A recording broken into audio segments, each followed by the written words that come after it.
আসসালামু আলাইকুম ওয়া রাহমাতুল্লাহ। আশা করি আল্লাহর রহমতে সবাই ভালো আছেন। জুলাইখা হযরত ইউসুফ আলাইহিসসালামকে স্বপ্নে দেখিয়া পূর্ব হইতে তাহার প্রতি আকৃষ্ট ছিলেন। তিনি নিকটে আসিবার পর হইতে সেই আকর্ষণ শতগুণে বৃদ্ধি পাইল। তিনি ইউসুফ আলাইহিসসালামকে ধারণাতীতভাবে আদর যত্ন করতেন, তাহাকে মূল্যবান উপাদেয় খাদ্যসমূহ আহার করাইতেন এবং বহু মূল্যবান পোশাক পরিচ্ছদ পরাইয়া রাখিতেন। ইহার পেছনে কেবল একটিমাত্র কারণ ছিল, আর তাহা হলো তিনি হযরত ইউসুফ আলাইহিসসালাম দ্বারা স্বীয় মনের ক্ষুধা নিবৃত্ত করিয়া শান্তি লাভ করিবেন। কিন্তু নিষ্পাপ হযরত ইউসুফ আলাইহিসসালাম আজিজ মিশরের প্রেয়সী পত্নী জুলাইখার এইসব আদর যত্ন অতি সাধারণ এবং স্বাভাবিকভাবে গ্রহণ করতেন। তিনি জুলাইখার মনের কোনো খবরই রাখতেন না। তাহার এই নির্লিপ্ততা দেখিয়া জুলাইখার মনের জ্বালা আরও বাড়িয়া যাইত। প্রথমে তিনি ভাবিয়াছিলেন হযরত ইউসুফ আলাইহিসসালাম সৌন্দর্য ও আদর যত্নের আকর্ষণ এবং যৌবনের তাড়নায় আপনা হইতে তাহার নিকট ধরা দিবেন। কিন্তু তাহার সেই ধারণা যখন মিথ্যায় পর্যবসিত হইল, তখন তিনি মুখ ফুটিয়া নিজেই হযরত ইউসুফ আলাইহিসসালামকে তাহার প্রতি আকৃষ্ট করতে চেষ্টা করতে লাগলেন। কিন্তু তিনি নানারূপ ভাবভঙ্গি, বিবিধ রকম বাক্য বিন্যাস এবং আচরণ দ্বারাও যখন মনস্কামনা সফলে ব্যর্থ হইলেন, তখন তিনি একেবারে দিশাহারা হইয়া পড়লেন। বিবি জুলাইখার নিকট জৈনিকা বিচক্ষণা বৃদ্ধা রমণীর আনাগোনা ছিল। সে সর্বদা জুলাইখার প্রতি যথেষ্ট সহানুভূতি ও স্নেহের ভাব প্রদর্শন করত। কথায় কথায় একদা সে জুলাইখার মনের ভাব জানিয়া লইয়া তাহার মনস্কামনা সিদ্ধি করতে মোক্ষম উপায় বা কার্যকরী পন্থা শিখাইয়া দিল। জুলাইখাও একেবারে মরিয়া হইয়া উঠিয়াছিলেন। তদুপরি ব্যর্থতার গ্লানি এবং যৌবনের উগ্র কামনা তাহার অন্তর হইতে লজ্জা শরমের বালাই একেবারে নিশ্চিহ্ন করিয়া দিয়াছিল। বৃদ্ধা রমণীর পরামর্শ অনুযায়ী জুলাইখা তাহার একটি নির্ভীত কক্ষ অপূর্ব রকম সুসজ্জিত করলেন। নানারূপ সুগন্ধি দ্রব্য দ্বারা উহা সুঘ্রাণময় করলেন এবং কক্ষের অভ্যন্তরে চতুর্দিকের দেয়ালে ছাদের গাত্রে অসংখ্য উলঙ্গ যুগল মূর্তির প্রেমালিঙ্গন ও মিলন দৃশ্য অঙ্কিত করলেন। মাঝে মাঝে জুলাইখা এবং হযরত ইউসুফ আলাইহিসসালামের মিলন দৃশ্য অঙ্কিত হইল। তারপর একদা বাহানা করিয়া জুলাইখা হযরত ইউসুফ আলাইহিসসালাম ওই কক্ষের মধ্যে প্রবেশ করার মাত্র জুলাইখা উহার জানালা কপাট বন্ধ করিয়া দিলেন। অতঃপর তিনি হযরত ইউসুফের নিকটবর্তী হইয়া তাহাকে উদ্বুদ্ধ করার জন্য নিজের অনাবৃত সৌন্দর্য বিকাশ করিয়া অত্যন্ত আকর্ষণীয় মোলায়েম কণ্ঠে হযরত ইউসুফ আলাইহিসসালামকে সম্বোধন করিয়া বললেন, ওহে নিষ্ঠুর প্রিয়তম, তুমি আর কতদিন আমাকে এভাবে হৃদয়ের প্রজ্বলিত হতাশনে ঝুলাইয়া মারবে? তোমার মাঝে কি এতটুকু মাত্র দয়ামায়া নাই?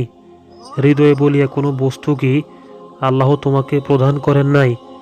তুমি একটিবার মাত্র আমার দুর্লভ সৌন্দর্য রাশের দিকে তাকাইয়া দেখো। হযরত ইউসুফ আলাইহিসসালাম অবনত মস্তকে জুলাইখাকে বললেন, ওহে, তুমি এ কি পাপের কথা বলিতেছ? সৃষ্টিকর্তাকে ভয় করো, আর এইরূপ কথা মুখে আনিও না। কিন্তু জুলাইখা সে কথার প্রতি ভ্রুক্ষেপ না করিয়া একই কথা আবার বললেন এবং হযরত ইউসুফ আলাইহিসসালামকে অনুরোধ জানাইলেন যে, প্রিয়তম, তুমি একবার গৃহের চারদিকে তাকাইয়া দেখো, কি সুন্দর অপরূপভাবে আমি তোমারই জন্য ইহা সুশোভিত করিয়াছি। হযরত ইউসুফ আলাইহিসসালাম দৃষ্টি উঠাইয়া দেয়াল গাত্রের দিকে তাকাইয়া দেখলেন, তাহাতে উলঙ্গ যুগল মূর্তি সমূহের মিলন দৃশ্যসমূহ অঙ্কিত রহিয়াছে।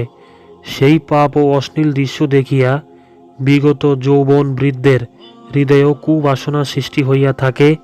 কিন্তু উহা দেখিবা মাত্র হযরত ইউসুফ আলাইহিসসালাম তখনই আবার দৃষ্টি অবনত করলেন এবং এই কুল আলসাময়ী রমণীর প্রলোভন হইতে মুক্তি লাভের জন্য মহান আল্লাহ রব্বুল আলামিনের দরবারে প্রার্থনা করতে লাগলেন। ওদিকে জুলাইখা কিন্তু পাপ বাসনা সফল করার জন্য ক্রমেই অধীর হইয়া উঠিতেছিলেন। মিলন সুখ পিয়াসী অপূর্ব রূপবতী জুলাইখা হজরত ইউসুফ আলাইহিসসালামকে রক্ষা করিয়া বললেন, প্রিয়তম, আর বিলম্ব করিও না। তুমি আমার এই উন্মুক্ত বিকশিত যৌবন উপভোগ করিয়া তোমার জীবন সার্থক করো এবং আমারও হৃদয়ের জ্বালা নির্বৃত্ত করো। আমি আর এই কামানলের দহন সহ্য করতে পারিতেছি না। একদিকে তিনি এই রূপ অনুরোধ করতেছিলেন এবং অন্যদিকে তিনি তাহার অনুপম লোভনীয় অনাবৃত যৌবন দ্বারা হজরত ইউসুফের বিভ্রান্ত করতে চেষ্টা পাইতেছিলেন, যাহার তীব্র আকর্ষণ উপেক্ষা করা দুনিয়ার সররূপ বিশিষ্ট কোনো মানুষের পক্ষে সম্ভব নয়। বিশেষত নীরোগ স্বাস্থ্য শক্তি বিশিষ্ট পূর্ণ যৌবনপ্রাপ্ত কোনো মানুষের জন্য তাহা একেবারে অসম্ভব। হজরত ইউসুফ আলাইহিসসালাম তখনও নবুয়াত লাভ করেন নাই, তাই স্বাভাবিক মাননীয় গুণ ও প্রকৃতি তখন তাহার মধ্যেও পূর্ণ বিদ্যমান।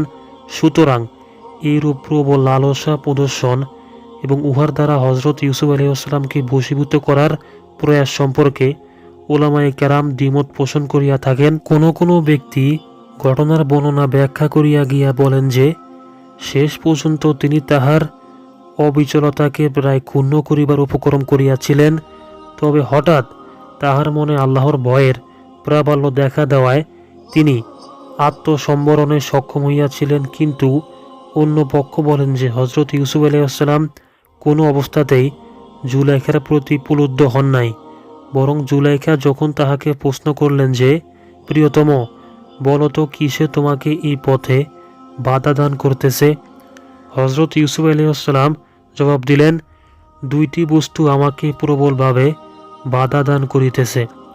উহার একটি এই যে আমার দ্বারা আজিজ মিশরের হক বিনষ্ট করা হইবে। তুমি তাহার বিবাহিতা পত্নী, তোমাকে ভোগ করিবার অধিকার আল্লাহ রব্বুল আলামিন কেবল তাহাকেই দিয়াছেন, এই অধিকার অন্য কাহাকেও দেওয়া হয় নাই। দ্বিতীয়ত, তোমার এই নির্ভূত গোপন কক্ষের কোনো কাজ অবশ্যই দুনিয়ার কোনো লোকই দেখবে না ও জানিতে পারবে না, কিন্তু যিনি সর্বদর্শী আল্লাহ রব্বুল আলামিন, তাহাকে ফাঁকি দিবার সাধ্য কাহারও নাই। সুবহানাল্লাহ, তাহার চোখে আমি ধরা পড়িবই। অতএব রোজ কিয়ামতে আমাকে তাহার নিকট অবশ্যই জবাবদিহি হইতে হবে। জুলাইখা হজরত ইউসুফ আলাইহিসসালামের কথার জবাবে বললেন, ওহে প্রিয়তম, তুমি সেজন্য মোটে চিন্তা করিও না। তুমি না বলিয়াছ যে তোমার খোদা অতিশয় দয়ালু ও মেহেরবান, তবে গুনাহ ও অপরাধের কাজ করিলে তাহার উপরিত তিনি দয়া করিবেন, গুনাহ না করিলে তাহার দয়ার প্রমাণ মিলিকে কি করিয়া। আর তুমি এই কথাও জানিয়া রাখো, আজিজ মিশরের জন্য তোমার কোনো ভয়ের কারণ নাই। আমি তাহাকে বিষ পান করাইয়া হত্যা করিয়া ফেলব, তখন তাহার যাবতীয় ধন সম্পদের মালিক আমি হইয়া যাব। অতঃপর উহা হইতে অজস্র ধন সম্পদ দান খয়রাত করে আমি আল্লাহ তাআলাকে তোমার প্রতি খুশি ও তাহার দ্বারা তোমার গুনাহ মার্জনা করাইয়া লইব। হজরত ইউসুফ আলাইহিসসালাম বললেন, জুলাইখা, জানিয়া রাখো, আমার আল্লাহ কখনো ঘুষ রেশাওয়াত গ্রহণ করেন না। জুলাইখা হজরত ইউসুফ আলাইহিসসালামের বাক্যের প্রতি এতটুকু মাত্র ভ্রুক্ষেপ না করিয়া তিনি নিজের জেদেই অটল রইলেন এবং হজরত ইউসুফ আলাইহিসসালামকে রাজি করাইবার জন্য কাঁদিতে লাগলেন। হঠাৎ এই মুহূর্তে হজরত ইউসুফ আলাইহিসসালাম আল্লাহর তরফ হতে এক অদৃশ্য আওয়াজ শুনতে পাইলেন, ওহে ইউসুফ, তুমি সতর্ক থাকো। কোনো ক্রমে যদি তুমি বিবি জুলাইখার সাথে পাপ কর্মে লিপ্ত হওয়ার খেয়াল করো, তবে অবশ্যই তোমার নাম নবীদের দপ্তর হতে মুছিয়া ফেলা হবে। এক বর্ণনায় রহিয়াছে যে এই মুহূর্তে ফেরেশতা জিবরাইল আলাইহিসসালাম তাশরিফ আনিয়া হজরত ইউসুফ আলাইহিসসালামের পৃষ্ঠে রেখা অঙ্কন করলেন এবং সঙ্গে সঙ্গে অন্তর হইতে যৌবন সুলভ কাম প্রবণতা অন্তহিত হল। অন্য আরেকটি বর্ণনায় আছে যে উপস্থিত ক্ষেত্রে পার্শ্ববর্তী একটি কক্ষ হইতে আজিজ মিশরের ভ্রাত স্ফুত্র দুগ্ধপুষ্য একটি শিশু আওয়াজ দিয়া বলিয়া উঠল, ওহে ইউসুফ, তুমি কি বিবি জুলাইখার সাথে পাপ কর্মে লিপ্ত হইবে নাকি? তুমি সাবধান হও। কেউ কেউ বলেন যে ওই সময় হজরত ইউসুফ আলাইহিসসালাম লক্ষ্য করলেন যে জুলাইখা উক্ত কক্ষে স্থাপিত একটি স্বর্ণমূর্তিকে এক খণ্ড জরি খচিত কাপড় দ্বারা ঢাকিয়া রাখলেন। হজরত ইউসুফ আলাইহিসসালাম তাহাকে জিজ্ঞাসা করলেন, জুলাইখা, তুমি কাপড় দ্বারা কি আবৃত করলে, আর উহা কেনই বা আবৃত করলে? জুলাইখা বললেন, ইহা আমার উপাস্য একটি স্বর্ণ প্রতিমা, যাহাকে আমি সেজদা করিয়া থাকি। সে তোমার আমার মিলন দৃশ্য প্রত্যক্ষ করলে তাহার নিকট আমি লজ্জিত হইব, এই জন্যে উহার চোখ দুটি বস্ত্রাবৃত করিয়া রাখলাম। জুলাইখার কথা শ্রবণ করিয়া হজরত ইউসুফ আলাইহিসসালাম জুলাইখাকে লক্ষ্য করিয়া বললেন, ওহে জুলাইখা, তুমি নিষ্প্রাণ অনুভূতিহীন জড়বস্তুর সম্মুখে পাপ কার্যে লজ্জা পাইতেছ, আর আমি কিনা সর্বজ্ঞ ও সর্বদর্শী মহান আল্লাহ রব্বুল আলামিনের নিকট নির্লজ্জতার পরিচয় দিব। এই কথা বলিয়াই তিনি উঠিয়া কক্ষের বন্ধ দরজার দিকে দ্রুত ধাবিত হইলেন। ফলে ক্ষুধিত, ব্যাঘ্রিনী বধ, অপমানাহতা ও হতাশাগ্রস্তা জুলাইখাও তাহার পিছনে পিছনে ছুটলেন। আমাদের ইসলামিক ভিডিওগুলো ভালো লাগলে বেশি বেশি লাইক করবেন, শেয়ার করবেন, অন্যকে জানার সুযোগ করে দিবেন এবং আমাদের চ্যানেলটি সাবস্ক্রাইব করে আমাদের সাথেই থাকুন।